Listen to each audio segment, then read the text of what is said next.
नमाज आपने सड़कों पर अगर पढ़ ली तो आपके ऊपर मुकदमा, आप जेल में चले गए। कितने मिनट की नमाज?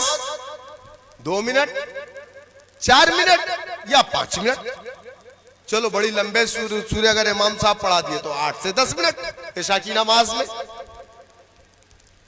1 महीना कांवड़ यात्रा पे पूरे उत्तर प्रदेश की सड़कें बंद थी।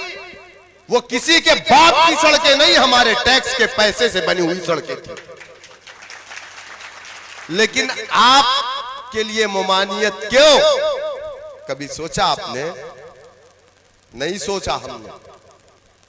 किसी ने आवाज उठाई? लूलू माल में जाकर के 4 लड़कों ने नमाज पढ़ ली। पूरा उत्तर प्रदेश सर पे उठा लिया, पूरा नेशनल मीडिया नमाज पढ़ ली, नमाज पढ़ ली, नमाज पढ़ ली। नमाज पढ़ ली, तुम सड़कों को जाम करके पूरे उत्तर प्रदेश की पश्चिमी यूपी से लेकर के गाजियाबाद से गाजीपुर तक की नेशनल हाईवे को एक तरफ बंद करके आप लोगों ने कांवड़ यात्राएं निकाली, लोगों को लाठियां मारा, डंडे मारे, गाड़ियों को जला दिया, गाड़ियों को तोड़ दिया, शराब पिया, क्या क्या नौटंकी नहीं की इन लोगों ने धर्म के नाम पर। बताओ आप, कुछ हुआ? कुछ नहीं हुआ। क्यों नहीं हुआ जानते हैं आप? इसलिए नहीं हुआ कि उनके पास एक बहुत बड़ी ताकत है। वो ताकत किस चीज की है? पैसे की नहीं। आप 10 माले का घर बना लो, झूठा मुकदमा लगा करके सबसे पहले आपके घर को गिरा देंगे, है ना? रोक पाओगे? नहीं रोक पाओगे। मुख्तार अंसारी अतीक के घर को गिरा दिया। उससे बड़ा कौन था उत्तर प्रदेश में ताकतवर?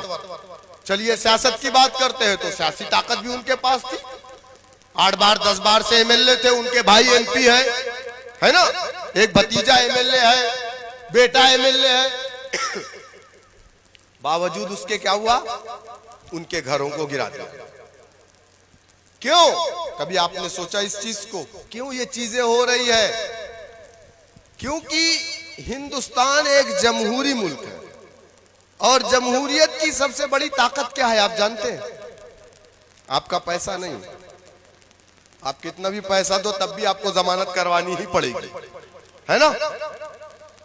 जमहूरियत की सबसे बड़ी ताकत आपका खेत नहीं, आपके बाग नहीं, आपके मकान नहीं।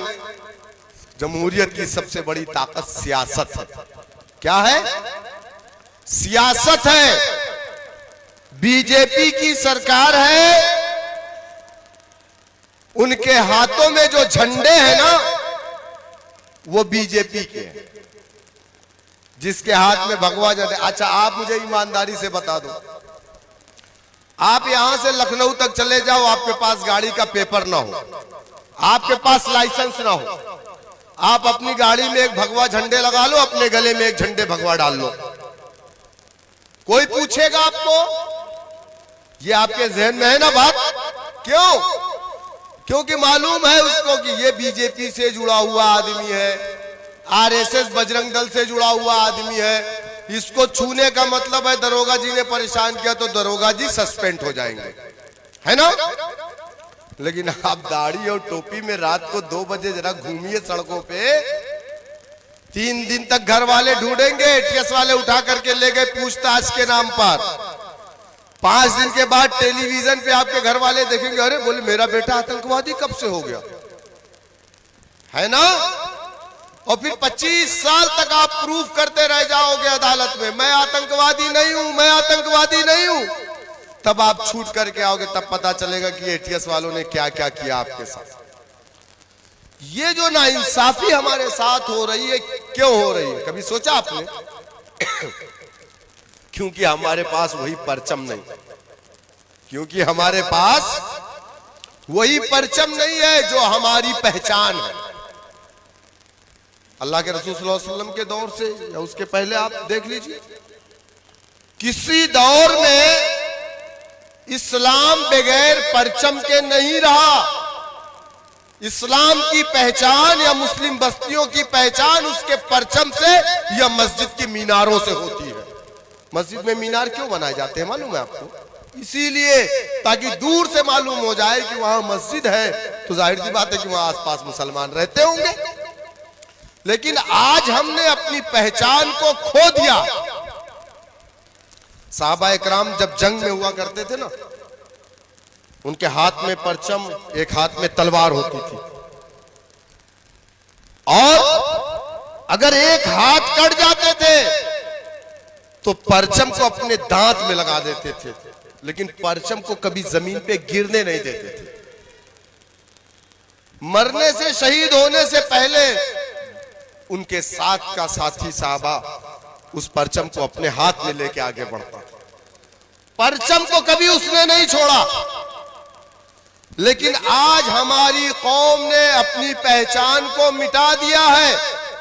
अल्लाह के रसूल सल्लल्लाहु अलैहि वसल्लम ने मीसाक़े मदीना को पढ़िएगा, दुनिया का सबसे पहला गठबंधन अगर किसी ने किया तो मेरे आका ने किया। आज दुनिया वालों को किसी ने सियासत सिखाई तो वो सबसे बड़े इस दुनिया के सियासतदान गुजरे मेरे आका नबी करीम मोहम्मद सल्लल्लाहु अलैहि वसल्लम।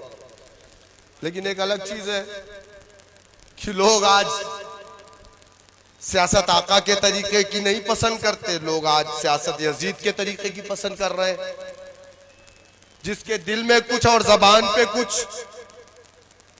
अल्लाह के रसूल सल्लल्लाहु अलैहि वसल्लम मदीने में मुट्ठी भर सहाबा इकराम के साथ थे।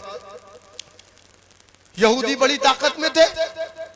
अल्लाह के रसूल सल्लल्लाहु अलैहि वसल्लम ने अपना एलची भेजा और कहा, जाओ यहूद के उस कबीले से कह दो कि हम तुम पर हमलावर नहीं होंगे और तुम भी हम पर हमला नहीं करोगे, लेकिन मदीने की जो बाउंड्री है, इस बाउंड्री के अंदर बाहर से कोई भी हमलावर आएगा तो हम दोनों मिलकर के उस दिफा करेंगे, उसका मुकाबला करेंगे। लेकिन अल्लाह के रसूल सल्लल्लाहु अलैहि वसल्लम ने यहूदियों के परचम को अपने कंधों पर नहीं लिया था, नऊज़ बिल्लाह। मुट्ठी भर सहाबा इकराम को लेकर के गठबंधन की बात की थी, ना कि जाकर के उसमें शमूलियत की थी। हमेशा अपनी पहचान को बाकी रखा था। और कुरान ने भी कहा है कि ऐ मुसलमानों, तुम्हारा तुम में से अपना अमीर हो, तुम्हारा अपना अलम हो, तुम्हारा अपना परचम हो, और तुम्हारा अमीर किस में से हो? तुम में से हो, यानी कलमा ला इलाहा इल्लल्लाह मुहम्मदुर रसूलुल्लाह पढ़ने वाला। लेकिन हम आज अपनी पहचान को हमने खो दिया, हमने अपने परचम को खो दिया। आज इस देश के अंदर जितनी कौमें बसती है, हर कौम के पास अपने परचम। राजभर समाज पीला परचम लेके चल रहा है, दलित समाज नीला परचम लेकर के चल रहा है, यादव समाज लाल हरा लेकर के चल रहा है, हिंदुत्व की आइडियोलॉजी का भगवा कलर लेकर के चल रहा है। आपका परचम कहां है? आपका परचम कहां है? आशिकाने रसूल, मैं आपसे पूछ रहा हूं, ये हरा परचम आपका परचम है।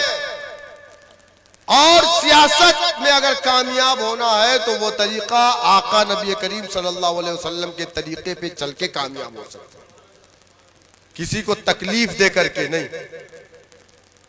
और आका का जो तरीका था, तलवार की नोक पर इस्लाम नहीं फैला था, मेरे आका नबी करीम सल्लल्लाहु अलैहि वसल्लम के इखलास पर इस्लाम फैला था।